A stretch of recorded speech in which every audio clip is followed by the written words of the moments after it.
mesa no último seminário aqui da nossa Semana ABC. E então eu queria apresentar aqui o pessoal da mesa, né? O Tuco, montador, editor de imagens, tá? Hugo Kovensky.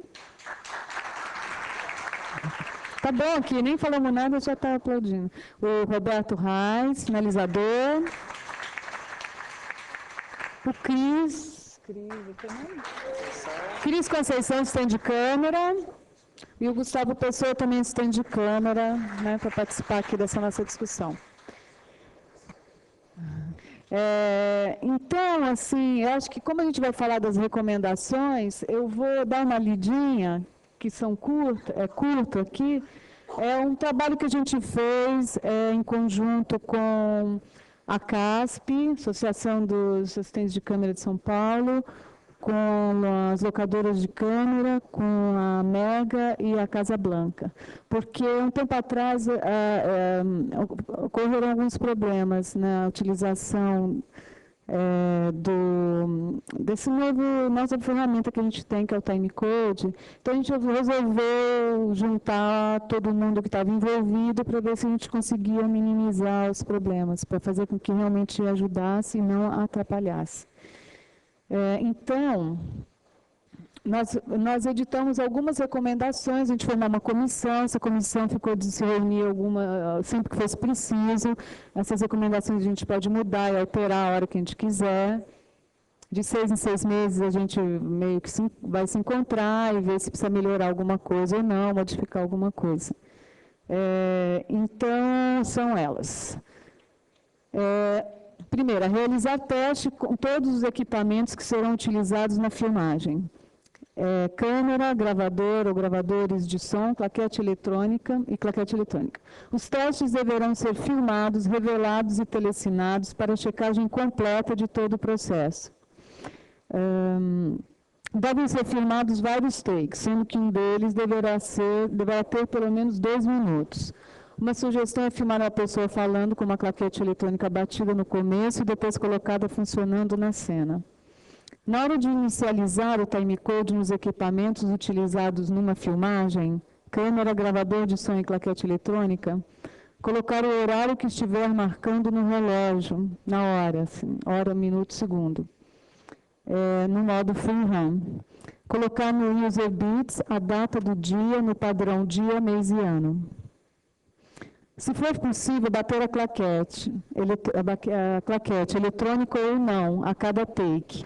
Se não for possível, bater no começo de cada rolo. Se for utilizada a claquete eletrônica para playback com o timecode do playback e não o que está na câmera, colocar um aviso na claquete.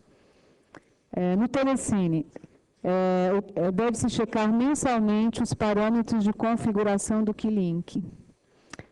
Para os fotógrafos, indicar qual a luminosidade dos LEDs da claquete eletrônica e, se necessário, pedir a colocação de gelatina nos LEDs. Quer dizer, com que eles façam que possa ser lido, né, os números que estão lá. Pedir ao assistente de câmera que a claquete esteja em foco. Para os assistentes de câmera, se possível, inicializar o timecode, mesmo se a filmagem começar sem gravação de som. Depois o Hugo vai explicar o porquê disso aí. Fazer uma claquete indicando as cenas mudas, com aquele aviso MOS, porque às vezes as pessoas ficam procurando onde será que estaria aquele som e não foi gravado nada. Enfim, eles fazem esse pedido lá no Telecine. Fazer uma claquete de rolo a cada mudança de rolo. Fazer uma claquete a cada mudança de velocidade de câmera. Verificar a sensibilidade do negativo e expor corretamente o atom code ou a recode. Para o técnico de som, etiquetar as fitas, colocando nas etiquetas as seguintes informações: timecode inicial da fita, frame rate do timecode e frequência de amostragem. Falar as mesmas informações na fita. Fazer um boletim de som com as seguintes informações: timecode inicial da fita, frame rate do timecode, frequência de amostragem e as mudanças de rolo de imagem. E aí, na última, a gente tem uma tabela que pode ser usada por todo mundo, que é a velocidade do filme e o timecode correspondente. Então, para 24 FPS, a gente usa o timecode 30 non-drop frame. Para 23.976 FPS, a gente usa o 29.97 non-drop frame. Para o 29.97 FPS, usa o 29.97 non-drop frame. E por 30 FPS, o 30 também non-drop frame. E a velocidades para vídeo, para 29.97, a gente usa o 29.97, e para 23.98, usamos o 29.97, e para 24p, a gente usa o 30 non-drop frame. São essas as recomendações. Vocês podem chegar nelas também acessando o site, o nosso site da ABC, que é www.abcine.org.br. Então, vamos dar uma abrida aqui. Você quer colocar alguma coisa sobre o Windows? Agora? Por enquanto não. Por enquanto não. Vamos deixar e ver se tem dúvidas. Sim. Espera um pouquinho, um microfone aqui para a plateia, por favor. Sim. Tem algumas coisas que... Aperta o botãozinho e deixa aberto. Tem uma recomendação específica que é, no caso, a maneira... Se o timecode não for gerado, no caso que usamos Origin C, se não for gerado pela Origin C, e for gerado, por exemplo, por um DAT, que ele está gerando, fazendo um jump sync, tem que tomar um cuidado particular na hora na formatação do user bit. Para o Windows, no caso específico de quem usar o Windows, é muito importante que a data que o user bit venha no formato específico que o Windows entende, que é ano, mês e dia. Porque se você alterar essa... Peraí, aqui está escrito dia, mês e ano. Errado aí. Justamente por isso é que nós recomendamos que esse timecode seja gerado pela Origin C no formato que a Origin C insere o user bit. Lembra que era uma das coisas que Pois é, mas está aqui que é dia, mês e ano. Não, a minha pergunta era exatamente essa. Justamente porque a maneira como o Windows depois organiza a base de dados. Agora, tá ok, Hugo? Sim. Eu queria fazer outra observação, que você falou para os assistentes de câmeras iniciarem a câmera, iniciarem o timecode, mesmo que não haja som. Eu queria saber, primeiro, por quê, e, em segundo lugar, perguntar como que eles vão fazer se eles iniciam a filmagem sem o técnico de som presente, já que nem sempre a gente tem a Origin C para gerar o timecode. Muitas vezes o timecode é gerado pelo DAT. Essa recomendação é se é possível. Não, eu sim, mas eu digo assim, será o procedimento correto seria, então, o rolo ou o pedaço que foi rodado sem timecode, no caso de não ter um gerador, constar como um outro rolo separado, ou seja, não iniciar o timecode no meio do rolo. É essa a preocupação? Incluir no equipamento que vai ser listado, talvez um gerador de timecode para ter junto com o equipamento de câmera. Normalmente, hoje em dia, o gerador vem muito com a câmera. É comum, já quase todas as locadoras dispõem de geradores para alugar com as câmeras, quando as câmeras conseguem imprimir timecode. E quando podem também. A ideia é que se você chega na telecinagem com o timecode em todos os planos, você vai conseguir organizar muito melhor uma base de dados de todos os planos que estão sendo telecinados. Não é imperativo, são recomendações. Ou seja, a ideia é que, se você puder, imprime timecode mesmo que não tenha som. Essa é a recomendação. Mas procede isso de não, de o que for rodado sem timecode, constar de um rolo à parte, ou seja, cortar essa ponta, fazer um outro rolo e daí iniciar o timecode? Procede isso, não? Eu acho que sim, mas se você puder, ponha timecode. Não é sim, mas caso assim, o técnico de som, eles filmaram amanhecer, o técnico de som chegou depois. Tenta não misturar o rolo. Não misturar rolos, é uma recomendação. Eu acho que é interessante, o Alberto está aí, é mais para ajudar na sistematização durante a telecinagem. Se você tem um timecode, você vai conseguir organizar melhor, inclusive vai poder exportar melhor. Então explica para que é bom que tenha esse timecode, mesmo que não tenha som. Para que interessa ter Porque isso? você pode organizar cronologicamente. Fala no Porque a microfone. ideia é que você pode organizar cronologicamente todos os seus planos. E por que isso é interessante? Isso é interessante na hora da edição. Você pode explicar isso, Roberto? Acho que isso facilita na hora de você organizar o material para exportar depois o som montado, né? Já para o editor de som, você já está com... facilita você na hora de exportar o som montado, de achar também que arquivos foram filmados naquele dia. Você importou o teu som analógico, você está passando para digital, facilitaria na... Porque o FlexFile vai ser gerado de qualquer maneira. Não estou nem falando de flex, estou falando depois disso, quando você já está com o teu som digital no Avid montado. E na hora de você achar os planos, você está trocando, você importou ele analógico, você quer trocar ele para digital. Você, acho que facilita na hora de você achar os takes ali daquele dia de filmagem, pode ajudar nisso, eu acho. Tá.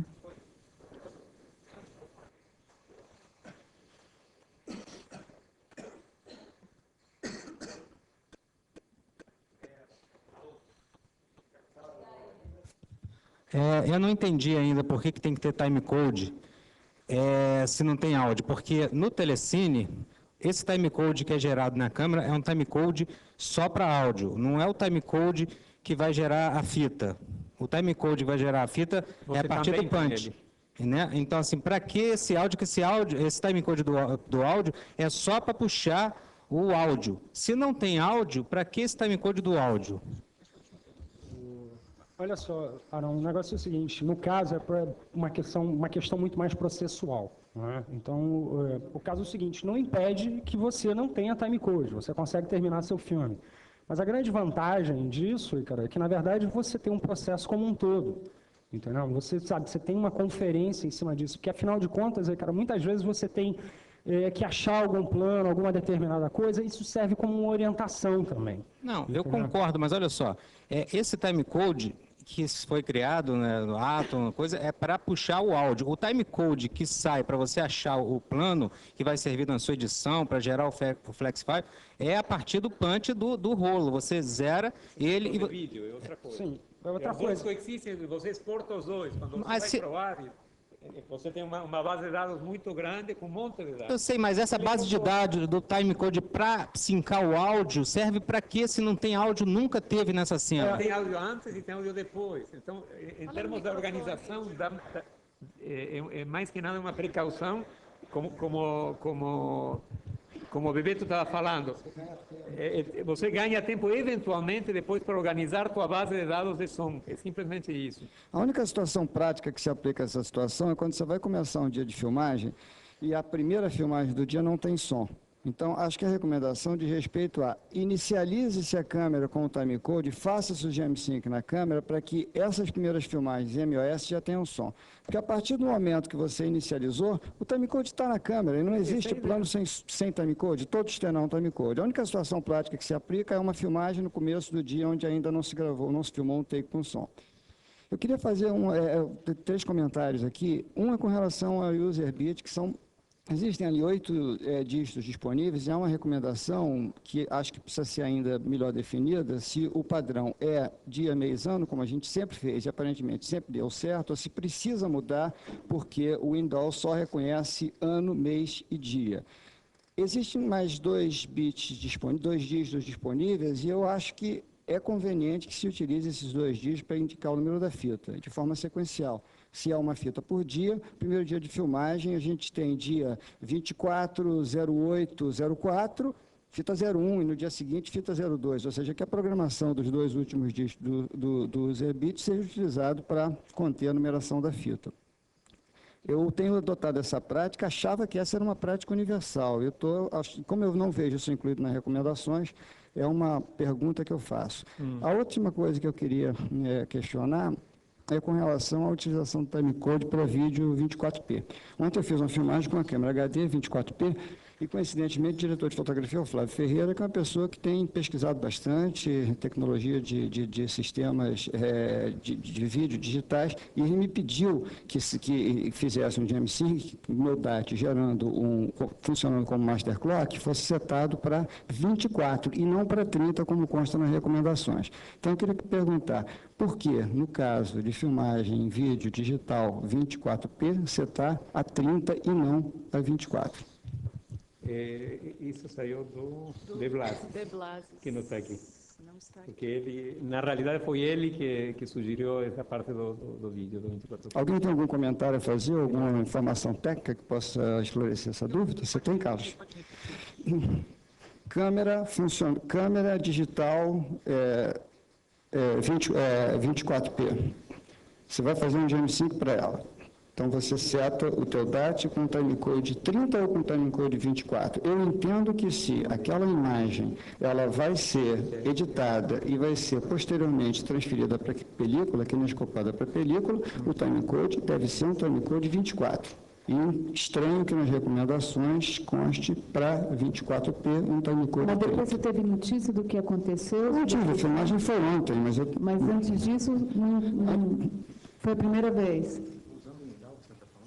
Não é usando indal, não há por que usar indal. A câmera é uma câmera de vídeo digital, 24p, ou seja, progressiva, sem interlace. Então, é uma câmera que a cada frame de vídeo corresponderá um fotograma no processo de transfer para a película. Então, por que usar um timecode 30 e não usar um timecode 24? Ou seja, já endereçar cada frame de vídeo para um frame da película, que é o produto final. Acho que é exatamente quem, na verdade, estava junto com a gente, ele deveria estar aqui, vocês me desculpem, o De Blasis, mas eu me lembro que ele falou alguma coisa, porque isso ia para uma edição depois, ele se baseou numa experiência muito... Não é editado em 24. Então... Mas quem tem edição 24p, por que o timecode não seria 24? Porque o que deve estar errado aí é o seguinte, no indal, o certo, ele sempre pega o timecode de 30, não drop frames. As pessoas, de vez em quando, acham que está gravando o vídeo, bota timecode a 29,97, se você levar isso para o indal, dá problema. Eu não consegui uma setagem de mudar o indal para aceitar um áudio que venha sem ser 30 não drop frame. Deve ser isso que ele está passando. Ele se nega a fazer. Se nega a fazer. Agora, ele deve ter falado isso no problema do filme 24, usando timecode, que você tem que usar, mesmo rodando a 24, você tem que usar o timecode do áudio a 30 não drop frame, por causa do indal, que não tem como mudar isso. Não deve ser para HD. Isso vocês devem estar... de repente, misturando os comentários. No caso específico dessa recomendação, isso vinha de uma, como o Artide falou, lamentavelmente o De Blasis não está aqui, mas ele fez essa recomendação, ele formulou essa recomendação se baseando numa experiência que ele tinha tido na HD nesse tempo. Não sei, podemos até consultar. Vou pesquisar isso. Nós lembramos que a questão das recomendações justamente fica em aberto, ou seja, nós estamos propondo que de 6 em 6 meses sejam reestudadas e se façam novas recomendações baseadas na experiência, não é uma lei isso, é uma recomendação. Não querendo botar mais confusão nessa questão, o 24p, na realidade, não é o 2398? Tá? O 24p é o 2398.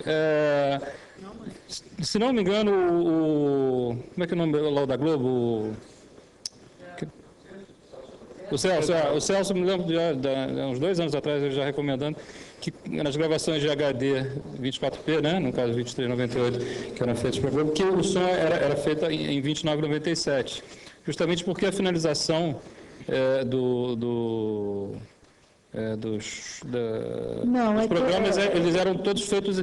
Eles mudaram, eles começaram a fazer 24p e parece que dava um problema, alguma coisa com o som. E a partir de um certo momento, como eles começaram a editar em NTSC 2997, eles começaram a rodar 2398. Eles não faziam mais 24p.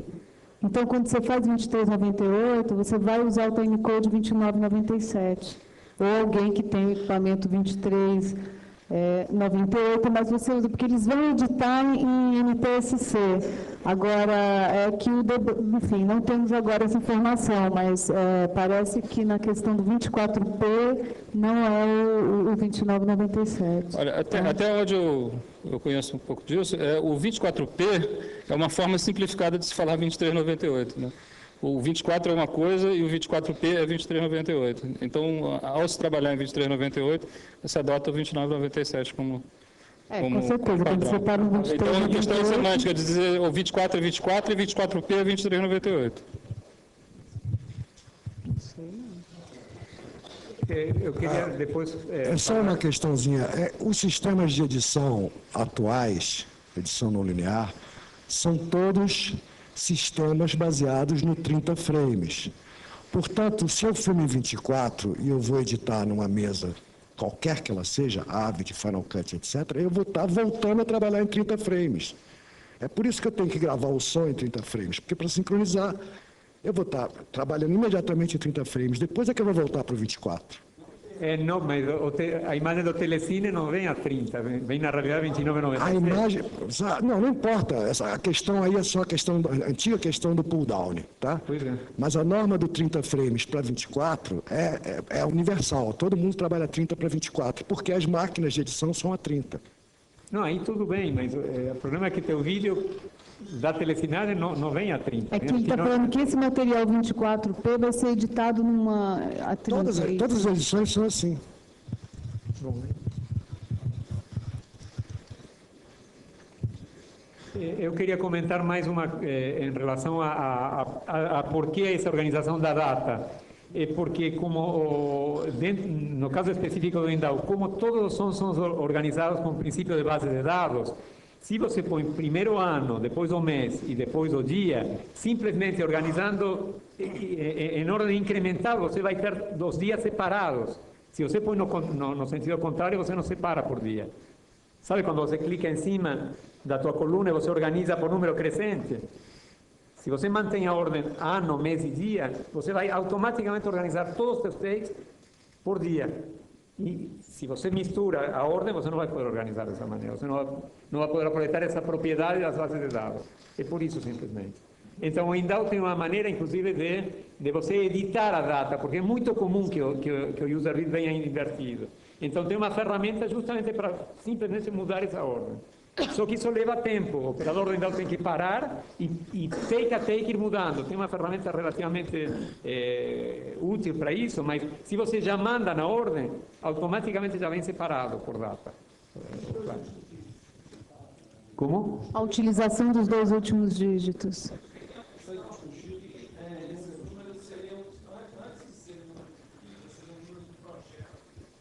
O número do projeto nós gravamos separado. O número de jogo tem outra informação. Não é nesses 2 últimos números? Não.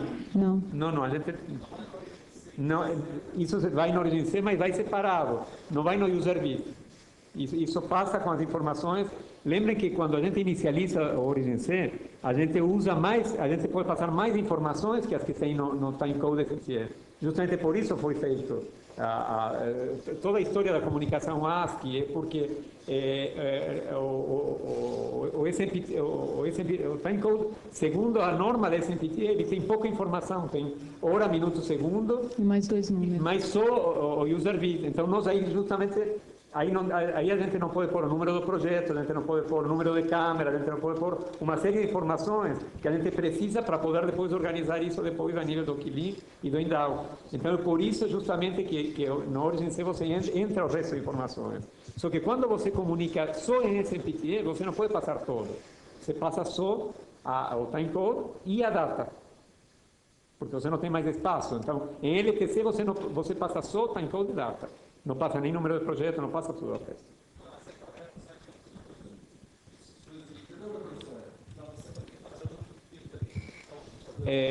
Você pode fazer, mas vai ter que editar a nível do Indau isso depois. Pode-se fazer, mas você vai perder um tempo de edição no Indau. Tudo isso... Então a recomendação seria deixar esse número 00? Na realidade, seria... Pelo que eu entendo, podemos até chegar a isso, é o contrário, 00, depois ano, mês e dia. É isso.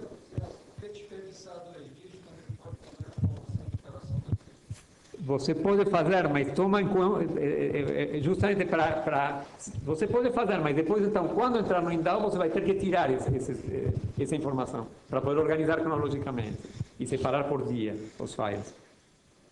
Você está entendendo? Mas eu não estou entendendo porque tem que separar por dia necessariamente, para que então precisa da separação por dia?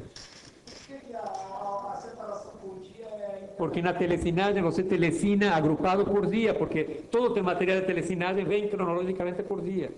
Depois, ou seja, se supõe que você está trabalhando, está organizando isso por dia. É uma maneira de organizar, simplesmente. Eu não estou dizendo que você não pode trabalhar de outro jeito. São recomendações, no caso que o fabricante faz, para ganhar tempo na hora de entrar Não seria o caso, então, da gente começar os primeiros 2 dígitos, a gente colocar o número da fita e, em seguinte, o dia, mês e ano, ou o inverso? Isso não pode. Não é que não... Poder pode, mas vai ter que tirar depois. Na verdade, os últimos dígitos do número de programas do filme para encontrar no laboratório. Nós devemos usar esses 2 primeiros dígitos. Você não pode mudar esses 2 primeiros dígitos e mudando cada dia um número, porque, se bem que os nossos laboratórios ainda não usam esse tipo de coisa, mas na verdade, os 2 primeiros dígitos é o número do projeto do laboratório. E é um número só. Aonde você fala isso? A informação No UserBeats. No UserBeats? Mas assim, só tem 99 projetos, eu não estou entendendo. O projeto Claro, aí, da produtora... Justamente. O projeto da produtora X vai ser o projeto número 1. É difícil a gente estar trabalhando aqui com 3 projetos. Eu acho que... Não estou entendendo o que você está falando, porque... esses dois últimos dígitos não eram para colocar número de dígito, não eram para ficar variando. É o número fixo do projeto. Os 2 primeiros, né? Os 2 últimos. Bom, depende de como você está trabalhando. Por exemplo, se você está trabalhando só com SMPT Timecode, com LTC, a recomendação que nós fazemos é justamente não pôr o número do projeto, ou seja, tirar essa informação, porque vai se confundir depois. Entendi. Quer dizer, é não usar, então. Com Atom Code, no caso do Atom Code, tem um lugar específico para pôr o número do projeto, com 5 dígitos. Mas sabe o que acontece com esse número? Depois, quando você vai e ele vai para o gravador e está no UserBeats, esse número do projeto entra nos 2 últimos números. Ele entra. Então, se você coloca lá no programa, geralmente a gente não sabe o que é esse programa. Põe 1, põe 0, sabe? Pôs 1. Não tem uma informação para que usa, ou o que é um número de um projeto. Você põe 1. Aí, quando você vai ler no gravador o UserBeats, você tem a data e nos 2 últimos números você tem o número daquele projeto que está no... Entra automaticamente. Esse é o ponto, Tirrinho. O que ocorre é o seguinte, qual a finalidade desse tipo de encontro? Nós estamos trabalhando em cadeia, numa indústria. Né? Nós temos, enfim, práticas do set, práticas na edição, práticas na mixagem, práticas na telecinagem, e essas práticas não se encontram, ou seja, não se entendem, não tem um protocolo comum. E não tem um protocolo comum por um único motivo, porque não se toma a iniciativa de criar um protocolo comum. E não se toma porque isso não vai ser iniciativa individual de um profissional ou de outro. Então, quando se cria uma associação dos profissionais de som cinematográfico, a gente tem uma plataforma institucional que possibilita... E a ABC também, é evidente. Né? Desculpe, muito bem lembrado. Cria-se uma condição que possibilita esse tipo de encontro. Então, a gente está aqui exatamente por causa disso, porque houve iniciativa de pessoas de criar entidades e tal. Então, muito bem. Vamos partir, então, para... Existem desperdícios no sistema, desperdício de tempo, desperdício de dinheiro, desperdício de informação, inclusive. Eu acho que o UserBeat é um caso de desperdício de informação. Existem ali 8 dígitos. Uma situação prática, você está no set de filmagem, suponhamos que o seu gravador seja um HHB, e você esteja ajustado para que o seu UserBeat esteja programado por data. Então, ele dá automaticamente para você dia, mês, ano, ou mês, dia, ano, conforme você escolha, né? Set. Então, você setou para dia, mês, ano. Existem 2 dígitos disponíveis. Quando você passa para UserBeat e pede para atualizar o UserBeat, ele só pisca os 2 últimos dígitos, porque aqueles são os disponíveis para você programar. programar. Então, nunca em nenhum projeto me disseram, este é o projeto número 12, esse é o projeto número 172. Isso não existe. No SET, isso não existe. Não existe o número do projeto. Muito bem,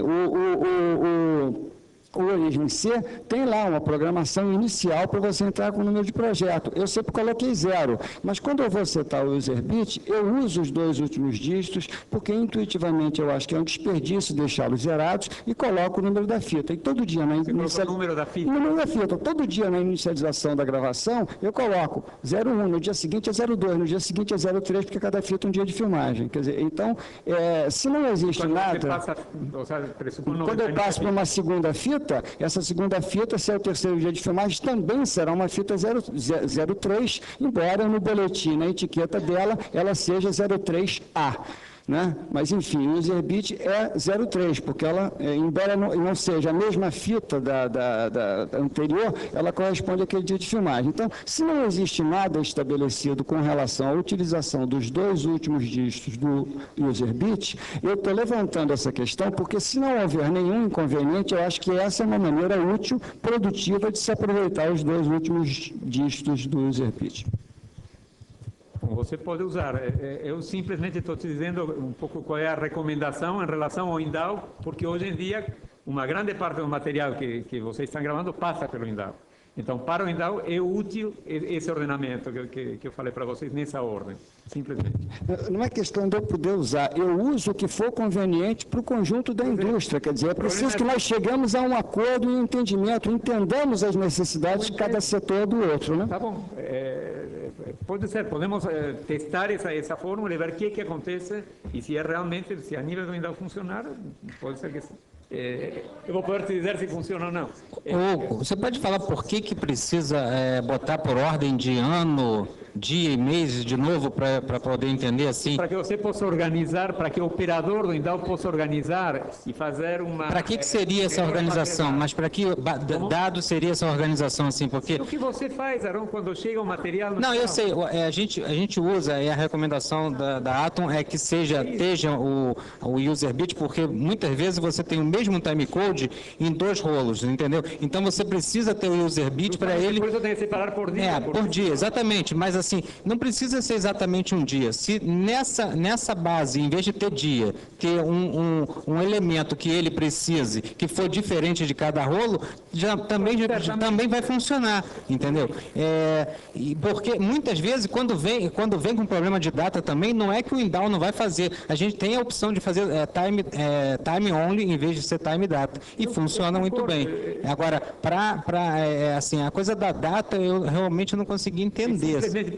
Por essa razão... Para poder diferenciar o mesmo timecode.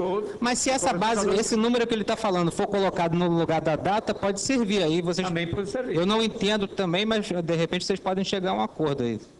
Bom, podemos checar. Eu só estou passando uma recomendação que vem do fabricante, simplesmente isso.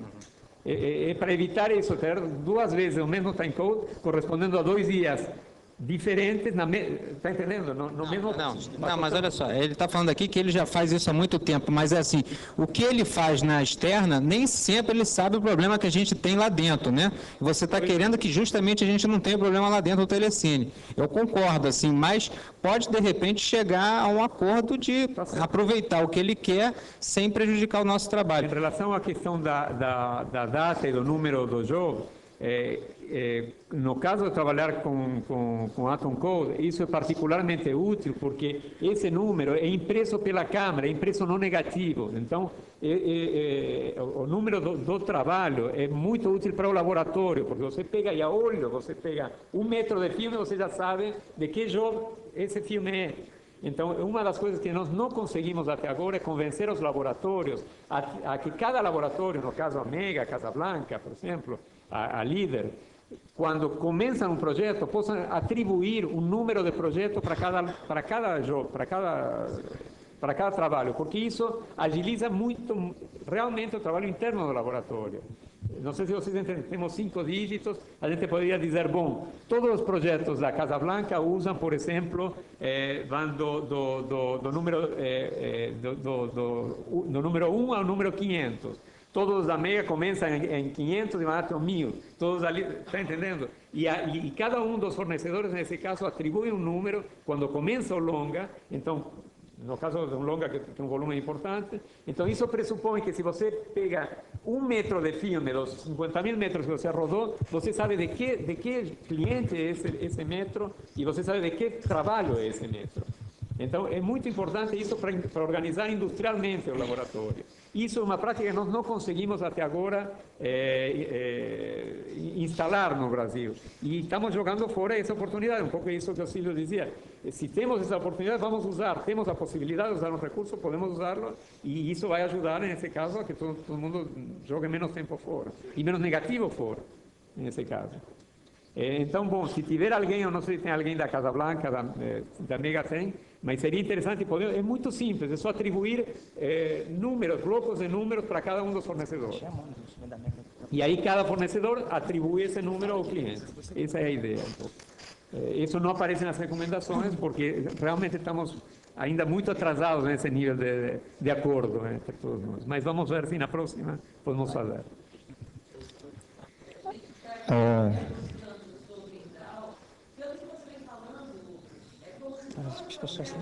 Não adianta, O que você está falando, a sua exposição, é como se o processo do Indal já fosse uma coisa meio óbvia e toda hora acontecesse. Eu pergunto a Tuco e Bebeto se isso realmente acontece. Quer dizer, o uso do Indal, as máquinas estão sendo setadas para se usar no Indal. Determinado procedimento é bom para usar no Indal. O Indal é uma máquina utilizada em que extensão na área de vocês? Essa é a minha pergunta.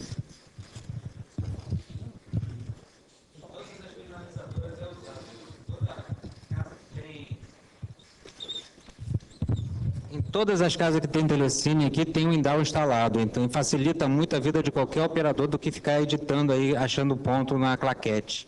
Porque sincar na claquete é uma coisa do passado. Quem não usa o Indal assim tem que pegar e entrar na página lá e ver, porque todo mundo que tem um telecine tem um Indal. Tá, deixa eu te interromper aqui, cara. O caso é o seguinte, enquanto montadora, cara, eu acho que tem que checar o sync até o fim. Entendeu? Eu acho assim, cara, é uma coisa fundamental você ter o editor do som, cara, sabe, trabalhando em conjunto com você, para você ter certeza absoluta que seu filme todo está em sincronismo. Entendeu? Então, acho que, na verdade, é uma batalha que vai até o fim da mixagem. Tá?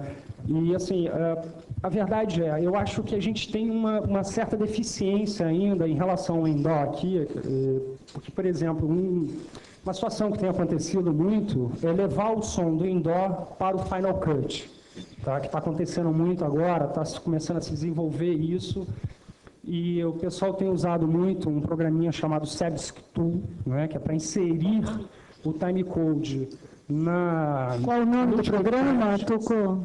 Como, desculpe? Qual o nome do programa? Sebsk Tools. Depois, se quiser, tem aqui o... Tá. O programa que se abaixa de graça na internet. Você trouxe aí? Então. Bom, enfim, é um programa feito por um louco aí, que inclusive Sebs, que eu acho que é o apelido do filho dele, uma coisa dessas. Mas assim, funciona. Ele converte perfeitamente todo o som que vem de dentro do Indal, insere perfeitamente o timecode, mas dá um trabalho monstruoso. Tá? Outra questão também, por exemplo, a gente não utiliza muito aqui um programa que eu já tinha conversado até com o Silvio anteriormente sobre isso, e não foi uma ideia que acabou não indo para frente, que existe o Atom Max Transfer, que ele transfere todo o som de dentro do que você recebe, dos CDs que vem de dentro do Indoor, ele transfere tudo para dentro do Avid e já sai tudo sincronizado dentro do teu projeto. A database já vai toda correta para você.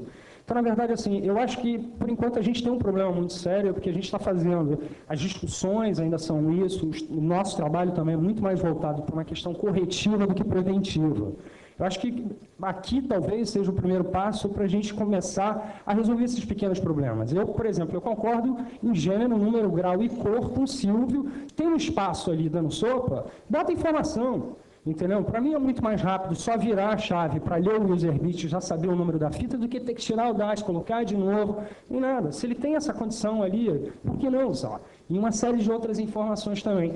Agora, na verdade, assim, o dia a dia do Indoor, ele não tem sido, cara, como está dizendo o Arão. A gente tem a disponibilidade, mas não tem tanto uso assim. Isso eu acho uma deficiência muito grande, isso eu acho um problema muito sério. Então, por exemplo, eu queria adaptar o meu AVID, entendeu, para poder utilizar exatamente o Acton Mac Transfer para não ter que gastar uma fortuna de DAT, entendeu, quando pode ficar mais fácil para mim. Eu sou um pequeno comerciante que estou começando agora, abrindo minha vendinha e vendendo os produtos aos poucos, entendeu? Então, assim, eu estou tentando me adequar, né? Então, eu gostaria de usar muito mais, o uso é muito pouco ainda. Então, aí, assim, ele me tem uma outra coisa que é o fundamental, que é a confiança. Eu sei muito bem que se todos os parâmetros estiverem certos, e que se todo foi feito corretamente, eu posso confiar naquilo. Eu já confiava na pietagem há 20 anos atrás, por que não vou confiar nisso agora? Entendeu? Não tem ninguém aqui que não consiga entender isso. E eu acho que o fundamental mesmo é que a gente tem que trabalhar mais preventivamente, por isso que eu estou insistindo nisso. E gostaria de usar mais o som do indoor. Né? Isso eu sempre AVIDs, os novos AVIDs, versão 10, não sei o quê, já leem o BWF, o arquivo, o broadcast, o waveformat. O Cantar até já pega nesse tipo de arquivo, né? A versão 11. É a versão 11. Já lê? E outra coisa que está acontecendo é que quando o Indal foi introduzido, ele foi inicialmente a mídia que foi pensada era o CDR, né? Um CD de relativamente baixa capacidade. Hoje em dia nós temos maneiras de transportar esses arquivos de uma maneira muito mais eficiente, mais barata, inclusive. Então, já hoje em dia todos os Indaus eles têm uma saída em FireWire. Ou se não tem, pode ser instalada muito facilmente uma saída em FireWire. Então, o que a Atom está preconizando é que cada finalizadora abra no Indal uma pasta específica para cada job, para cada projeto, e que vai acumulando uma cópia de cada um dos arquivos dentro dessa pasta, para que possa ser exportado massivamente todo o projeto no final, simplesmente ligando um LaCie ou algum HD externo via FireWire no final do projeto. Então, aí você já não precisa levar 45 CDs para fazer a importação CD por CD. Então, hoje em dia existe, na realidade, o Indal já vai ter 10 anos daqui a pouco, então, nesses anos mudou muito as ferramentas, inclusive. Você quer fazer uma pergunta? Sim, na verdade, eu gostaria de apenas concluir dentro do que vocês estão falando, do que o Hugo falou antes do Tuco. Me parece que essa confusão que a gente está chegando a um certo consenso de que está havendo entre técnicos de departamentos diferentes não se trata apenas de uma confusão de técnica, mas de técnica, que é muito novo para a gente. Na verdade, essa coisa do indown realmente é muito pouco usada e me pareceu muito pouco difundida até, de como... Me parece que foi de 3 anos para cá, de 4 anos para cá, que se parece ter o Telecine já com Sync saindo do coisa. Então, na verdade, é uma questão de confusão até das tecnologias, porque a ARRI não conversa com a Atom e, às vezes, uma máquina não conversa com a outra. Esse programa que transforma a BWF em OMF, né, para reconhecer a mídia, ele é de 97, o Atom Expert. Ele foi criado em 97. Eu, quando descobri o quê? 2001, falei, porra, para que precisa do Indal som analógico, né? Para mim é para o diretor ver a fita, né? Exatamente, a gente fica numa discussão de máquinas. Fala com o JP, que você vai ver que aí, quando eu descobri esse programa, eu fiquei, porra. E o Arthur ele já abre uma sessão trabalhando com BWF também. Isso é uma coisa que o Bebeto tocou também, que é muito comum aqui. Normalmente se utiliza todo esse processo de telecinagem sincronizada já com áudio, normalmente só para que as pessoas assistam. Entendeu? Então, na verdade, assim, você só utiliza uma pequena parte do processo e que você tem um dispêndio de grana sem ter um resultado prático nenhum que seja técnico. Né? E por que eu não posso usar isso na edição de som? Se já foi digitalizado todo esse som, se já foi transcrito todo ele, por que eu vou ter que transcrever tudo de novo? Como assim? Desculpa, eu não entendi. Por que eu não posso usar esse indown? Não posso levar isso para dentro do Pro Tools? Olha, na verdade, assim, por exemplo, digamos, se eu estiver trabalhando dentro do AVID, eu já posso te exportar, consolidar a minha sequência e te entregar o som. Você abre o MF e está Sim, se ele tem... Eu abro o MF, às vezes eu não consigo usar o MF porque ele foi... Na verdade, o som veio da fita beta analógica, então ele não dá para usar, mas o do indown eu daria. Por exemplo, eu que estava falando, que eu estava citando esse exemplo, é exatamente isso. Por exemplo, você vai para o Telecine, o Arão pode falar até melhor do que eu aqui, você vai para o Telecine, você digitaliza, você telecina para fita beta, sincronizando, o som está na beta, um som analógico, tá? E você tem Você tem uma matriz original e só, para por aí. Essa fita, muitas vezes, ela é copiada para VHS, é enviada para o set e fica só nisso. As pessoas não pegam e tiram um som de dentro do Indó, transferem isso tudo para a ilha, isso tudo é sincronizado. Eu já, em alguns trabalhos, já me aconteceu isso, entendeu? E eu não entendo por quê. Não é? Por que que para? Porque, na verdade, quando isso chega na minha mão, você já está tão evoluído o trabalho que isso ficou para trás. Algumas vezes, cara, a defasagem entre o início da montagem e o final da filmagem é tão grande que esse som já foi pagado do Indó, entendeu? Então, assim, tem uma série de casos aqui, na verdade.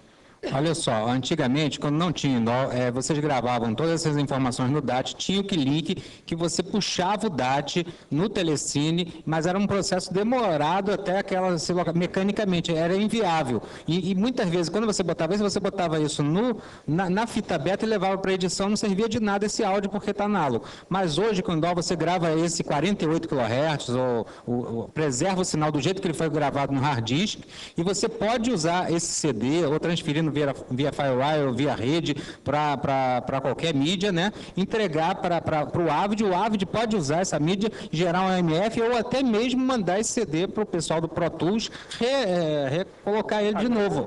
Não precisa capturar de novo, tudo de novo. Mas outra coisa que está acontecendo e que também é importante e pela qual você não pode usar esse som quando é sincronizado no Indau, é que não existe um critério comum de o que você manda para esse som na hora da sincronização no Telecine. Ou seja, eu vejo que quando eu estou telecinando, o operador não sabe se ele vai mandar o canal esquerdo, que canal para onde, sabe? Não tem uma indicação, porque isso se junta com o que nós conversamos na mesa anterior, com o conceito de mixdown.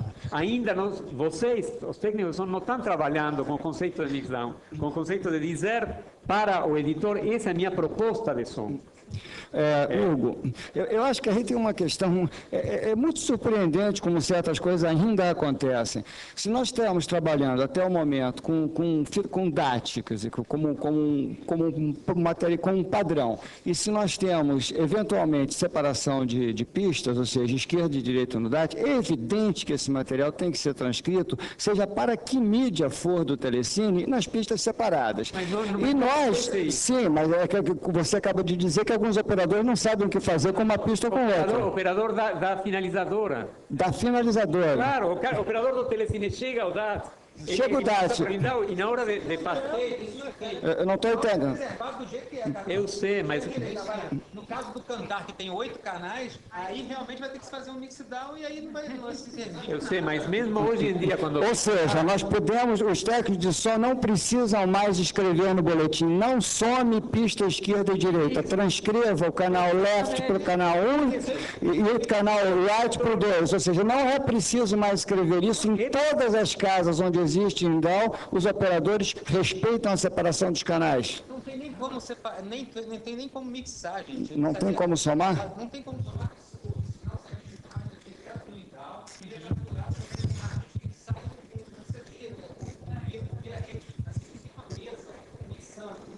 Não, mas o que você joga na fita beta, por exemplo, ou na data, ou na DV... Quando alguém grava no DAT, o timecode num canal e outro canal no áudio. Mas então... Na beta, muitas vezes, tem que abaixar para não gravar o canal do timecode, porque não tem como mixar hoje. Mas o que talvez, retomando um pouco o que o Silvio estava dizendo, talvez seria muito útil se no boletim do engenheiro de som aparece uma indicação de o que fazer, o que mandar para a fita beta na hora de fazer o copião. E dizer, por exemplo... Agora, nisso eu concordo completamente com a Ana, que se o Indau serve e para no ponto em que ele apenas é uma maneira do diretor de satisfazer o ego e ver o seu filme sincado, esse material é um desperdício de dinheiro e de tempo de todo mundo, porque a única vantagem que teria é quando você recupera a data e pode usar no processo inteiro, até o final. E ele vem digitalmente e ele é usado digitalmente até o final dele. E tem que ser colocado corretamente, com toda a informação, para que eu, lá no final da ponta, possa usar sem problema. Mas na realidade são duas coisas. No caso, você está fazendo duas funções. Uma é que você está mandando no copião de imagem, no telecinado, você está mandando som para que o diretor possa assistir com som. Isso é muito importante durante a filmagem, que ele possa avaliar o que os atores estão falando, por exemplo. E para isso, esse som é interessante que vocês indiquem que o engenheiro de som indique, se você vai fazer, por exemplo, um telecinado dispondo de 2 canais, você diz, põe no canal esquerdo o esquerdo e no direito, ou mistura, se você tem um só canal, mistura e até você pode indicar meio a meio, não sei tecnicamente qual é. Mas geralmente o nosso mix down, o que a gente tem feito é 2 canais, mesmo se ele está com um multipista, ele vai mandar para o telecine 2 canais. Então, mas... Normalmente, o DAT a gente não deveria nunca trocar. O que está no DAT, se eu estou gravando mono no DAT, eu vou gravar nos 2 canais a mesma coisa. Eu nunca aconteceu de eu gravar um canal do DAT e o outro ficar em branco. Agora, eu fico perguntando o seguinte, se eu fizer essa telecinagem para mídia de construção digital, por exemplo, uma fita DVCAM, nesse caso, esse áudio não poderia ser aproveitado até o final. Qual é o problema de você fazer isso? Porque, senão, continuar achando que até uma coisa que me surpreende, né? Que seja um desperdício. Não, porque você já usou, Roberto? Acontecem 2 coisas. Som de DV? Uma coisa é o som que você vai mandar para telecinado, é uma coisa. Outra coisa é o que vai ficar no CD, que esse sim pode ser aproveitado. Isso, uma coisa não impede a outra. E outra terceira coisa é que você mande para o telecinado, durante o telecinado, mande para uma mídia confiável, um som digital confiável, que também você pode fazer. Mas o DVCAM, por exemplo, o DVCAM não seria um suporte com áudio digital? Se serve? Serve para você o som de uma DVCAM para fazer a edição de som? Se é digital, se ninguém... Nesse caso, serve. Se tem qualidade... Na verdade. Então, pode no caso assim, por exemplo, se ela quer se servir, entendeu? Eu acho que vai, tudo bem, cara, mas eu preferia, assim, por uma questão só de desencargo de consciência mesmo, aproveitar os próprios CDs, porque eu sei que eu tenho, a informação que eu tenho ali dentro é data, entendeu? Então, assim, a transferência de data é mais rápida, é mais segura, entendeu? Cara, pela questão de duplicação da qualidade da informação mesmo, né? Eu preferia usar a partir de data, mas, assim, se for mais conveniente, se for melhor, entendeu? Se tiver qualidade, se atender os desejos do editor de som, cara, não vejo o menor problema de usar DVCAM. Mas, assim, torna a dizer, cara, colocar mais uma coisa, não é só... O que me preocupa ainda é que a gente ainda para o processo muito no início, não só por uma questão de satisfazer a ego de ninguém, não. Porque eu acho que na verdade, é um erro muito grande a gente parar um processo no início do caminho, que eu acho que isso é desperdício de dinheiro. Entendeu? E a gente, principalmente aqui, cara, que a gente está fazendo filme, cara, todo mundo é incentivado, todo mundo tem essa consciência. Entendeu? E todo mundo, cara, eu acredito que como eu aqui, briga muito mais para as coisas não darem errado, não é nem para as coisas darem certo. Né? Então, eu acho assim, se vai vir de CD, se vai vir de DVCAM, contanto que tenha qualidade, pode ser, porque, na verdade, assim, são recomendações, na verdade, o que a gente está falando, como é a mesma coisa com essa questão da data, né? Só queria colocar isso novamente. Eu acho que, na verdade, o que a Ana está perguntando, por que não chega, porque acho que ninguém guardou, ninguém pediu, porque acho que o que eu estou entendendo que o Tuco está falando é que está subaproveitando, por exemplo, porque é ótimo chegar no set para o diretor ver também sincado, é ótimo para avaliar, isso não tem nada de ruim, mas não é usar só para isso, né, que você está falando. Tem uma série de outras questões. Por exemplo, exatamente da conferência do sincronismo, da transferência, da digitalização, tudo é muito mais rápido. Entendeu? Você tem maneiras, já que você pode aproveitar essa database, tá? A tua máquina de edição não linear, cara, ela tem capacidade de ler essa coisa e sincronizar as coisas, porque ele sabe exatamente, foi passada uma database para ela que informa isso, onde está o som, qual é a mídia. Então chega para você na beta analógica e se você tiver o CD ou tiver guardado em algum lugar, você consegue trocar automaticamente por esse som. E também dá para mandar de uma maneira para edição de som que também já segue sincando. O Pro Tools também lê BWF, no final você vai usar direto, em vez de portar. A mesma mídia que você está trabalhando, eles vão trabalhar, você vai passar para frente para eles. Como a gente está falando de informação só, então só de data, né? Então não tem fita, não tem nada, você vai trocar uma codificação binária que vai para ela. Chegando lá, ela transfere. Hoje, com o advento assim, do próprio FireWire, né, que tem uma velocidade absurda, uma capacidade grande, cara, porque os HDs estão muito mais baratos, né, assim, estão muito maiores também, é muito mais fácil você pegar um HD, transferir toda a tua mídia e levar para ela. Entendeu? 2 horas depois você... Agora, o que acontece é que quando às vezes chega para você montar o filme, não existe mais esse arquivo já foi apagado, é isso? Muita coisa. Volta e meia, assim, a gente tem problemas, cara, porque desaparecem, cara, os... Não, olha só. Processual. Eu não estou entendendo o seguinte, vocês gravaram no DAT, no meio mecânico, aí passaram para dentro do computador, por que vocês querem voltar para DV? Eu não entendi, porque se já tem ele em forma de dados, não tem nada a ver voltar para DV. Porque você vai querer exportar isso depois, no final do projeto, tudo consolidado. Não, para mim, só tem uma maneira que parece muito clara, de aproveitamento industrial desse processo todo, que é o que a gente está tentando fazer, porque você tirar um telecine para o diretor assistir, é legal, mas industrialmente você não estaria acrescentando nada na cadeia em termos de eficiência, que é o grande barato da coisa. Então parece claro para mim que você já passou digitalmente o DAT para dentro do computador. Fita, armário, nunca mais. Aí você tem o backup desse som, já está todo no computador.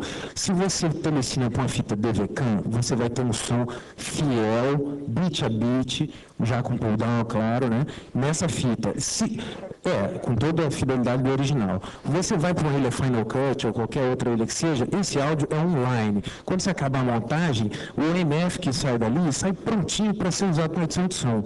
Aí a edição de som pega esse MF que está valendo, pega o backup lá do Windows e vai catar os sons adicionais que não estão na montagem de som e coisas para recorrer tudo, e você não mexe mais com a fita. Esse é o processo nitidamente mais industrial, que você aproveita todos os esforços, não fica mais mexendo com fita, quer dizer, não estou entendendo.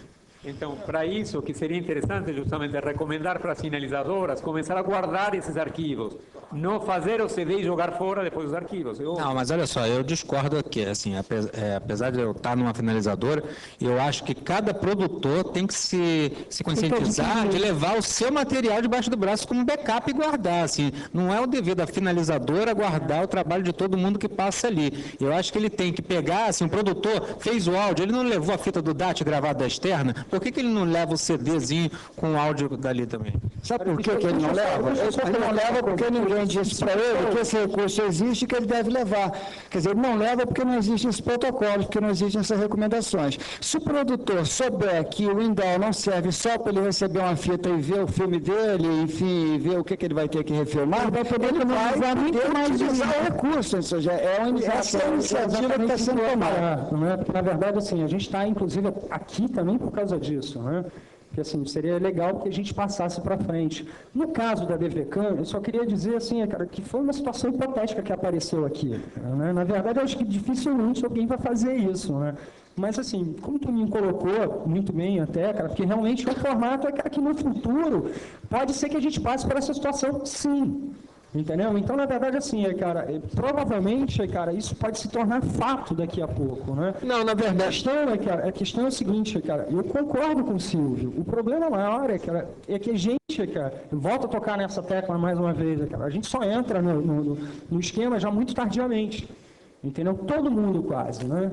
Volta e meia, assim, eu acredito que todo mundo tenha tido já essa experiência, as pessoas te chamam num dia para você começar o trabalho no dia seguinte, né? Às vezes substituindo alguém, ou já pegando alguma coisa iniciada, ou até para iniciar também. Te perguntar uma coisa. Não, na verdade, o que acontece? Primeiro, eu acho muito surpreendente, por exemplo, às vezes o pessoal me telefona, Toninho, você tem um dado com timecode? Eu tenho. Porque eu preciso reimportar o som para dentro do Avid. Aconteceu isso outro dia. Então tá bom. Aí vamos na ilha lá do dia tal. Eu chego lá. Aí o editor olha para mim e diz assim, mas vem cá, o teu DAT não tem remote?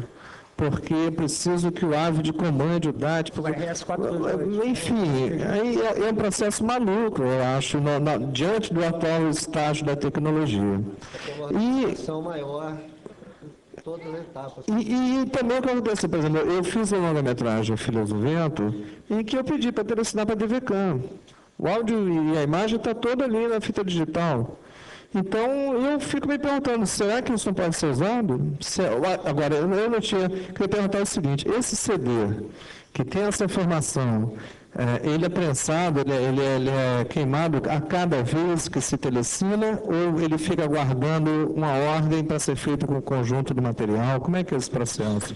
Porque me parece que se você quer no CD imediatamente, eu concordo, o produtor devia levar isso e usar no final.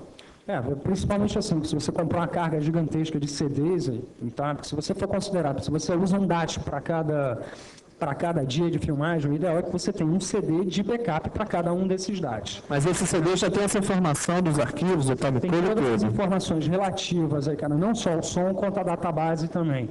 Tá? Todos os atom codes, qual é o clipe, o que ele se destina, né? O que ele é, na verdade, né? E é muito mais fácil para a máquina pegar e consertar isso tudo, né? Botar tudo ali dentro de uma maneira correta. E assim, eu concordo com o Arão quando ele diz, cara, eles não têm que guardar porque assim, eles não estão falando de um único projeto, eles estão falando de vários projetos que tomam um espaço gigantesco. E assim, cara, eu acho é um desperdício, cara, sabe? Você jogar isso fora, cara, porque você não backupou para CD, que custa R$1 cada um. Você vai gastar R$50, cara, em 50 CDs. Isso não faz sentido na minha cabeça. Só te complementando. Isso que realmente eu não consigo imaginar por que isso acontece ainda. Tuco, só rapidamente, assim, a época do CD a gente ficou um pouco para trás, né? Então a gente hoje faz o que o Hugo está comentando, a gente grava tudo no hard disk, saca do Indaw, encaixa no Keylink. Então ali tudo está, se você pedir uma cópia de CD, eu forneço e você segue com ela, ou a gente transfere direto para o Avid, mas é uma opção tua. Se você não fizer essa opção, eu estou entendendo que você só quer a fita guia, que é o que a gente chama de fita guia. Na verdade é a fita com áudio guia e você vai trabalhar o teu áudio de uma outra forma que você prefere. Agora, o normal seria chegar justamente o áudio, eu fazia a fita guia na qual você confere o sincronismo e a partir daí você inclusive avalia o que no áudio vai te dar problema. Porque algum desse áudio de algum dia que não ficou bem na fita guia, você já sabe que lá no áudio ele vai ficar fora de sync e você vai ter que trabalhar ele. Então, o fato de você fazer uma fita guia com áudio é perfeito, você checa se está tudo certo e principalmente se programar para seguir com o áudio que foi feito no Indaw, numa cópia de CD, no Avid.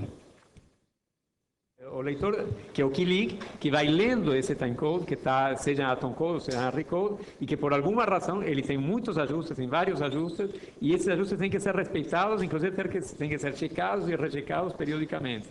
E por isso que nas recomendações a gente recomenda para as sinalizadoras checar periodicamente esse ajuste, porque se na hora de ler simplesmente isso acontece assim, você tem a janela do telecine, onde tem a imagem, não coincide com o lugar onde você lê o timecode. Fisicamente você não pode ler na janela, isso se lê é como no projetor, no caso do projetor é a mesma coisa. Então essa distância física você tem que comunicar para o Keylink qual é essa distância física. Existe uma sistemática para fazer esse ajuste, as sinalizadoras fazem periodicamente, mas às vezes, por uma razão ou por outra, esses parâmetros podem mudar. Existem outros parâmetros, não é só esse, é uma meia dúzia de parâmetros. Como? É mais ou menos a velha história da laçada do projetor. Então, é muito importante que a finalizadora permanentemente esteja checando essa questão, porque isso pode introduzir, o Arão talvez não esteja de acordo, mas isso pode introduzir essas diferenças. Eu acho que há muitos mistérios cercando erros de leitura de timecode na telecinagem, mas o único retorno que eu, no set, já recebi foi com relação à setagem da sensibilidade do negativo, ou seja, leituras subexpostas ou superexpostas. Essa parte do que o Toninho falava, que é o caso em que não sincroniza de jeito nenhum. Aí, se você tem algum problema de exposição a nível do atom code ou do AR code, você não vai ter uma desfasagem, ou não vai ter um corrimento, digamos, não vai ter um drift. Você vai simplesmente não vai ler, você não vai ter os dados do timecode. Eu vou passar o microfone aqui para o Arão, mas eu queria... Por isso tem a recomendação justamente de que o assistente de câmera comunique para a câmera qual é a sensibilidade do filme, para que a câmera possa imprimir corretamente o atom code ou o AR code. Isso é muito importante, porque se fica superexposto, subexposto, depois no telecine não vai ter leitura. E aí vai acontecer esse segundo caso que o Toninho está falando, que são planos que não são sincronizados a nível do telecine.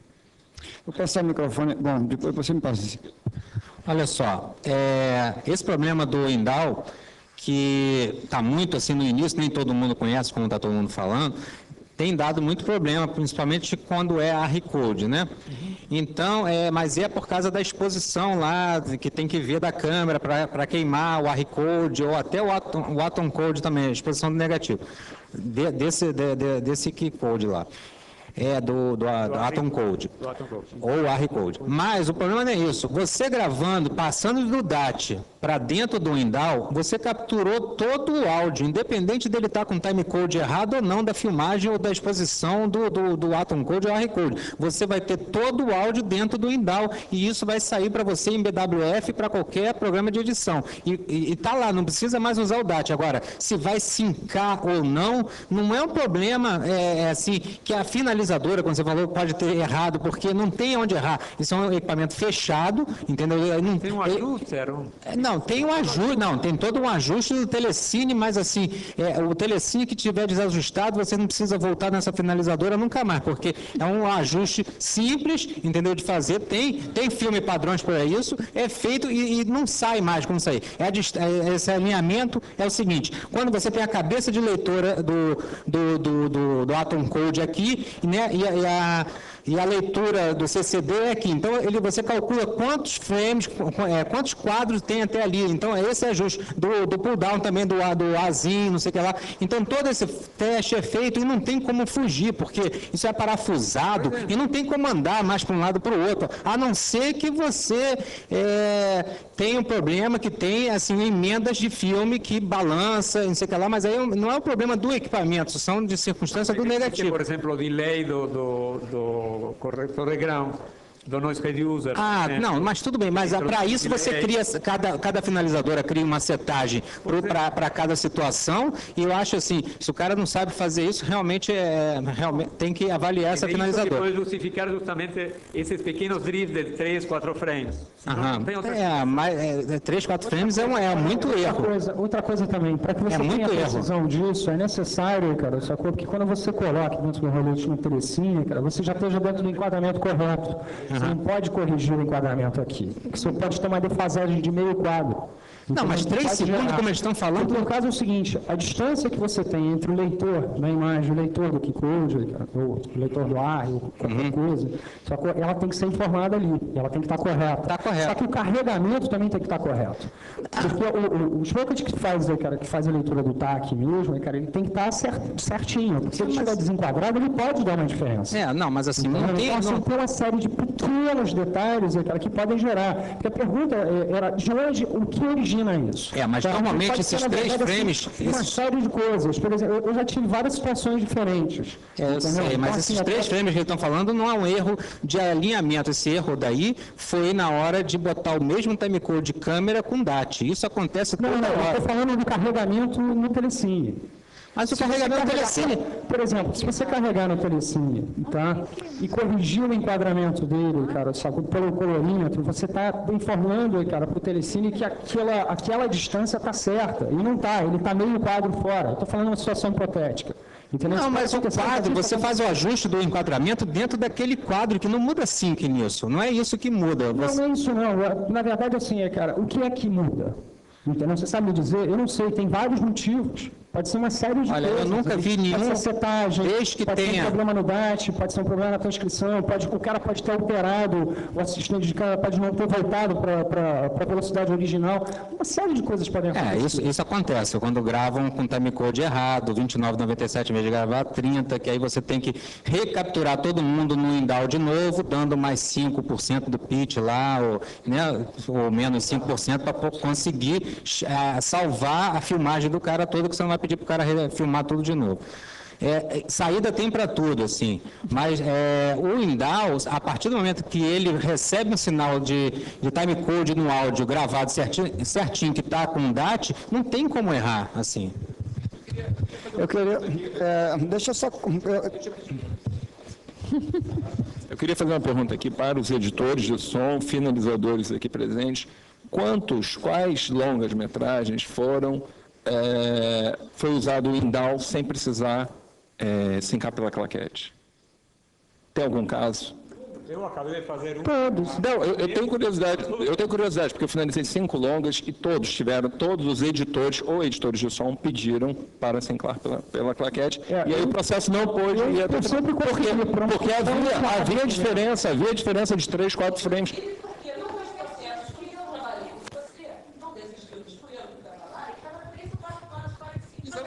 Exatamente. Exatamente. É por isso, eu estou falando, porque aqui a gente falou muito da escala industrial, do Indal, tudo muito lindo na teoria, mas na prática a gente enfrenta isso, os 3, 4 frames de diferença. Tá? A gente enfrenta problemas como foi... Desculpa. Não, em Avid. Não, em Avid. Falando em Avid. Desses filmes que eu finalizei, um foi em Final Cut. Não, um foi em Final Cut, os outros foram em Avid. Do processamento do Firewire.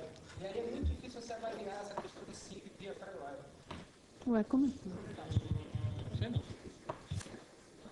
Não entendi agora. Bom, Eu não entendi a pergunta. Eu volto à questão. Alguém tem algum caso de algum filme que tenha sido sincado, que não tenha precisado da claquete? Você fala da batida da claquete? Metragem? Explica direito, Peraí, tem inúmeros. Peraí, deixa... Ressincronização, exatamente. Gente, peraí, deixa a gente entender aqui. Você está dizendo o quê? Que por causa desse problema de 3 ou 4 frames, teve que ressincar todo o filme no Avid usando os métodos antigos. Sim, ele exato. Ajuda, importa mais rapidamente. Importa rápido, mas tem que fazer o ajuste. Tem que fazer o ajuste. Teoricamente, não seria... Teoricamente, a gente vai lá na homepage da Atom, vê lá, lê tudo sobre o Indal. Não é necessário esse ajuste. Não é necessário, na teoria. Na prática, ele é necessário. Eu estou levantando aqui uma questão, perguntando se existe algum caso em que deu tudo certo. Por favor. Olha, eu tenho um caso que é o seguinte, eu fiz um documentário, chama-se 3 Chapadas e um Balão, que foi feito nas 3 Chapadas brasileiras. E eu fiz sozinho esse filme e usei 2 DATs. E em muitas situações, a maioria delas eu não tinha claquete. E ele foi todinho sincado com o timecode. Isso aí, há vários anos, exato. E mesmo porque eu não tinha nem condições de bater claquete, porque muitas vezes eu tinha um gravador lá em cima do balão e tinha outro gravador no resgate, então... eram situações realmente que ele impossibilitava o uso de claquete. Então fazia-se o quê? Iniciava-se o dia, zerava o timecode e foi o que a gente fez. E muito material, hein? Muito material em 16mm. Atom, eram 3 câmeras Atom e 2 gravadores DATs, aliás, sem timecode. Eu usava o Origem C grudado neles, para manter em uma das pistas, porque foi há muito tempo. A gente não tinha ainda Fostex. Mas deixa eu quero entender a tua dúvida, a tua pergunta. Como você chama? Eu? Marcos Gutmann. Então, deixa eu entender assim, o que você está falando, porque todos os filmes faz tempo que são todos sincados no Telecine. O que você está falando é que se existe algum que não deu esse problema de ter esse probleminha e ter que ficar ressincando, adaptando. É isso? Porque todos os outros foram sincados no Telecine. Não, porque eu chegava com material para a montadora recusava. Isso aqui não está em sync, é um sync doce, para usar um termo de fotografia. Isso aqui é um sync doce. Não estou falando de Final Cut, estou falando de filmes que foram pro Avid. O Avid e o Final Cut tem um defeito do processo. Marcos, eu vou te falar uma experiência que eu tive com o Indal, tá? Que para mim provavelmente foi uma das coisas um pouco mais complicadas que eu tive. E deu tudo certo. Tá? O caso é o seguinte, era um longa, tá? Que era o mesmo esquema, mas só que ele estava sendo telecinado a partir do copião. Tá? E aí eu vim a descobrir, cara, que telecinar de copião com Atom Code é um horror. Entendeu? Então, assim, é realmente um problema sério, a gente tinha, isso era uma obrigatoriedade. Positivo, você fala. Exatamente, um positivo. Deixa eu explicar, é muito difícil ler o Atom Code a partir de uma cópia positiva, porque quando você passa pela copiadeira... Eu descobri uma solução. Não, tudo bem, mas o laboratório, quando põe o filme na copiadeira, em geral ele elimina essa matriz de pontos, ou seja, é muito difícil que chegue a isso. Não está previsto para isso. Não está. E eu vou passar a experiência aqui para vocês também, quem quiser. Cara. O caso é o seguinte, a gente, com o pessoal da Labo, tá, a gente acabou descobrindo que se pegar o copião, tá, e passar ele novamente, cara, pela cabeça do SDDS, tá, para impressão do SDDS, funciona. Ele fica quase tão bom, não fica tão bom, tá, quanto o negativo, mas funciona. E deu certo. Entendeu? Não teve probleminha dos 3 ou 4 frames, Tuco?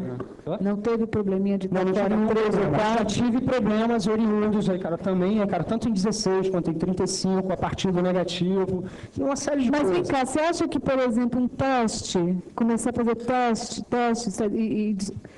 para ver se qual é e chegar num pode ser? O caso é o seguinte, para mim a solução seria, sempre volto mais uma vez a bater nessa tecla, uma solução preventiva. Eu acho que você tem que testar a câmera, ver se o azimuth do impressor está ok, você tem que telecinar esse material, fazendo sincronismo, com tudo como foi colocado aqui antes, ver se, cara, o ajuste do azimuth do leitor está ok também, se está tudo ok, você fecha todas essas setagens, aí, cara, e teu telecine, ou seja, todo o teu esquema para telecinagem do teu material está preparado. Está testado, então tem que dar certo. É fundamental. Então tem que dar certo. Tem que dar certo. Se não der certo, se não der certo, você vai mudando até que dê. A ideia é essa. Sim, mas assim, a coisa funciona. Quando você fez os testes e deu tudo certo, quer dizer que você pode cobrar de cada parte que continue dando certo. Exatamente. Entendeu? Se der no teste, cara, se estiver dentro dos mesmos parâmetros, vai funcionar sempre. Então...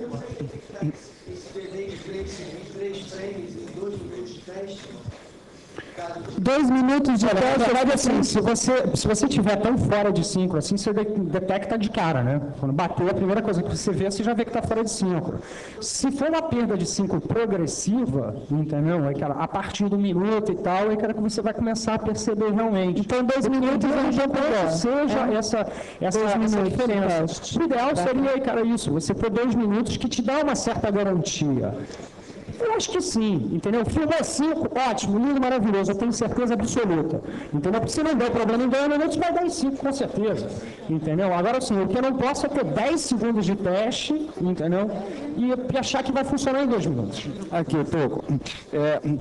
Eu acho que esse tipo de iniciativa, ela é principalmente importante, esse tipo de discussão, para atingir os propósitos que o Dr. Lustosa levantou, quer dizer, ter maior racionalidade, né, industrial, mas eu acho que um dos aspectos muito importantes é a definição de atribuições, quer dizer, recomendações específicas para técnico de som direto, recomendações específicas para assistente de câmera, ou seja, a gente tem que chegar a um conjunto de recomendações que precisa ser divulgado da forma mais ampla possível para os principais envolvidos no processo, que são técnico de som direto, assistente de câmera, operadores de telecine, editores de som e produtores.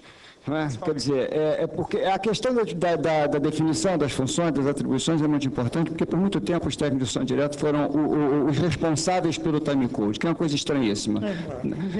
Timecode é um instrumento que serve a cadeia industrial inteira, e os técnicos de som tinham que investir $1.600, $1.800 na compra de uma claquete eletrônica, colocar isso num pacote de equipamento que felizmente começa a não existir mais, as coisas começam a ser orçadas separadamente, de forma ainda muito lenta, muito precária, mas é preciso que as responsabilidades sejam atribuídas de maneira mais específica, para que possam ser cobradas de maneira mais específica, para que a gente possa atingir maior eficiência. O Carlos Clark estava há pouco chamando a atenção para o fato que já são 6 e pouco, e na verdade a gente esclareceu muitas dúvidas, mas abriu uma quantidade de dúvidas, sobretudo essa que o Marcos Gutmann acabou de levantar, da maior importância. Eu quero, antes de entregar o microfone, me desculpar publicamente com a TID, que é membro da diretoria da ABC, por ter pisado na bola uma hora atrás, ao ter não referido à Associação Brasileira de Cinematografia, porque na verdade, foi uma iniciativa da ABC, ainda no ano passado, a criação desse grupo de trabalho. E que só tantos meses depois nós estamos conseguindo discutir isso publicamente aqui no Rio de Janeiro, o que mostra que é preciso muito esforço e muita persistência para conseguir chegar a alguma coisa.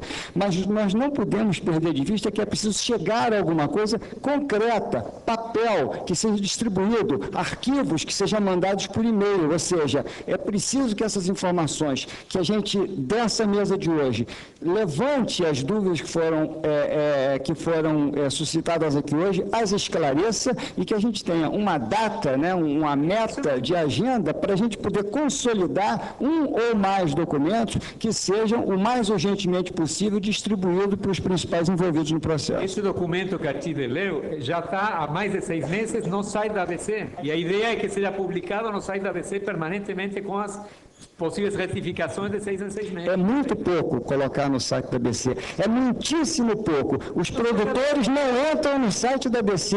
É preciso que as coisas cheguem aos produtores. É preciso que as coisas cheguem aos assistentes de câmera. Sim, cabe a nós. Mas nós precisamos desenvolver metas e métodos para isso. Sim, mas o que eu digo é o seguinte, ainda é pouco. Vocês não concordam que é pouco? Sim, concordo, mas assim, é pouco, mas pelo menos já é algo, entendeu, Silvio? A gente está começando, eu acho que talvez, cara, seja assim, é um passo muito curto, mas é um passo. E para isso fundamos a ABC. Gente, eu preciso falar uma coisinha, é o seguinte, nós temos uns 15 minutos para finalizar, porque o pessoal que está organizando a festa lá em cima, eles vão precisar de umas coisas que a gente está usando aqui. Então, a gente tem uns 15 minutos para a gente dar uma finalizada e o Carlos quer falar. Eu queria inserir uma ideia, editar uma ideia. Não, que é o seguinte, como temos 15 minutos só, e aqui foram levantados problemas que são graves, se vê uma polêmica quente que temos, é necessário que se forme, a partir desta reunião, uma pequena comissão. Eu sugiro que sejam aqueles que conhecem profundamente a tecnologia de cada máquina, de cada equipamento, para que essa pequena comissão forme ou discuta um critério que repasse depois para este documento essencial. Seria o caso de Hugo, o caso de Arão, do pessoal que trabalha no dia a dia, não sei, estou sugerindo, e que basicamente sejam eles que discutam qual é a melhor mecânica disto todo, porque o resto estamos simplesmente surpresos com a quantidade de problemas acontecidos. E a impressão é que temos um monte de tecnologia que não estamos utilizando, não estamos encaixando da forma certa. É só isso. Eu queria que aproveitemos esse tempo para formar essa pequena comissão.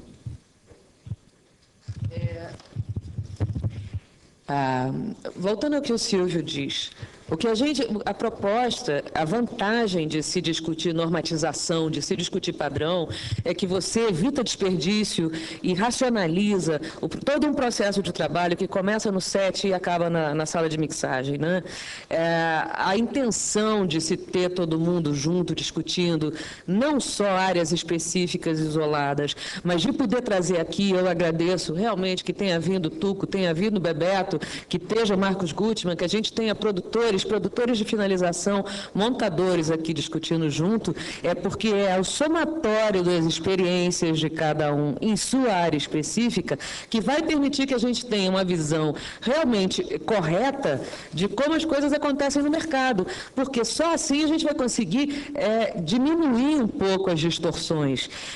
A vantagem de chegar a isso é que você pode fazer um papel, eu insisto na ideia do Silvio, ele está absolutamente correto, essa normatização tem que ser feita ir para um papel e depois voltar para os produtores de finalização, para os montadores, a gente poder de novo sentar e discutir o que está sendo discutido a nível pequeno, o comitê está tendo aberto para as áreas onde ele pode ter algum efeito, porque na verdade a gente torna esse mercado uma indústria quando a gente consegue ter um contato entre si como profissional e ter um contato efetivo, objetivo, para solucionar os problemas que acontecem.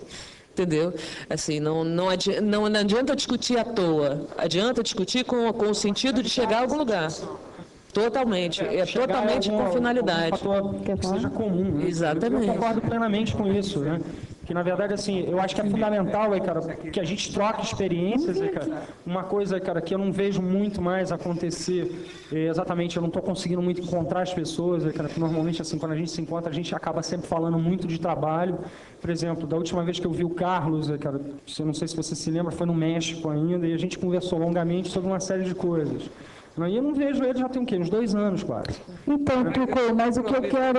Exatamente, para evitar isso. Então, na verdade, assim, se a gente pudesse, pelo menos, se dispor todo mundo, porque eu acho assim, apesar da ideia do comitê ser muito legal, mas eu acho que tem que ser um esforço realmente coletivo. Então, gente, eu quero propor uma coisa, assim, eu acho assim, que uma coisa é o espaço que a ABC abre, por exemplo, a gente quer chamar muitos montadores para virem, e os finalizadores também. A gente acha que a gente tendo todas as áreas meio reunidas, a gente consegue se comunicar, a gente consegue uma colaboração entre elas, entendeu? Então, por exemplo, a gente tem o pessoal da arte na ABC, a gente quer também conversar com eles sobre construção de cenários, o figurino e o som. Então, assim, para a gente ter fotografia, outras coisas que também as pessoas querem conhecer das outras áreas. Então, acho que a ABC é um espaço interessante para isso. E outra coisa que a gente podia sair daqui com o compromisso de, daqui a alguns meses, fazer uma reunião aqui no Rio, da comissão, em que participem, que a gente possa continuar essa discussão, não deixar ela perdida e continuar. Já se inscrevam para isso e a gente já faça esse compromisso. A gente pode marcar uma reunião, a ABC, a PSC, a PACED, tá? E convide... vamos fazer no Rio, porque acho que está aqui, sei lá, está um pouco a coisa... E eu queria lembrar a vocês que a APSC, a Associação dos Profissionais de Som Cinematográfico, já estão tentando exatamente fazer isso. Fazer uma normatização, pôr no papel, estabelecer, localizar as dificuldades que o pessoal de som sente na relação do set, na relação com a montagem, na relação com a mixagem, identificar onde estão os pepinos para poder pôr isso no papel e poder apresentar para as pessoas, para os colegas, para quem a gente não conhece, para poder ter essa discussão acontecendo. Tá? Então, assim, esse esforço está iniciado, vamos continuar. Agora, o caso como a gente está falando de discussão aqui também, é muito importante que se entenda que a normatização não se transforma numa via de regra. Então, são recomendações. Exatamente, são recomendações. E o mais importante se você desobedecer alguma daquelas recomendações, se você tiver uma outra alternativa, que informe também. Óbvio. Uma questão de evolução dessas próprias... Exato, o ideal seria... A gente não quer engessar, não. Só o fato de que de 6 em 6 meses existem novas técnicas também, outras coisas, que vão... Então, que a gente quer poder contar e fazer um convite, então, por exemplo, para o pessoal das finalizadoras, né? Mas essa questão, então, a gente quer ampliar, então, o pessoal dos telecines, a gente pode se propor a fazer essa reunião aqui no Rio, tá? Daqui a alguns meses. E aí convidar os montadores, finalizadores, telecine. Hugo, se estiver precisando fazer um teste lá no telecine, filmar, aprovar, pode contar com a gente lá, que não tem problema nenhum. Se precisar fazer algum teste, chegar um teste, mostrar que não tem esse delay, alguma coisa assim. A gente pode fazer isso. Não tem problema nenhum. Temos que fazer um teste, provar para todo mundo que funciona, demonstrar. Qual é o nome? Da Link Digital. Como? Arão da Link Digital. Então, por exemplo, a gente pode até, de repente, fazer uma reunião de uma comissão lá e você mostrar, porque muita gente ouve falar. Eu não sou o dono da verdade, eu tenho muito que aprender também, principalmente da parte externa, mas assim, agora, eu gostaria, entendeu? Para a gente ir lá e ver como funciona, isso também é interessante. Pode ser. Pode ser na Link? Pode ser.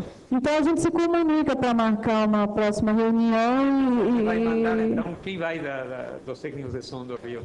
Não, aí a gente vai combinando. Alguém da PSC, mais de uma pessoa... Precisa ser só um, a gente, cada dia vai resolve, até chegar a um acordo. A gente pode fazer um teste e podemos ir lá discutir todos os detalhes do processo, entender como é que funciona ou não, e ir nessas recomendações, se vocês da nossa parte, concordarem. O que eu posso dizer é que, se for necessário filmar material, podemos filmar na HD, não tem nenhum problema. Temos câmera para isso e podemos também juntar esse texto. Tá ótimo, a gente tem os gravadores também. Só precisa de um... A gente fala com a Kodak, aí depois eu com a Fuji. Se for necessário filmar em mais de uma mídia, 16 ou 35, a gente pega a ARRI 16, a SR3, filma com a Atom, faz as diversas mídias para poder saber qual delas poderá funcionar melhor. Estou combinado, né?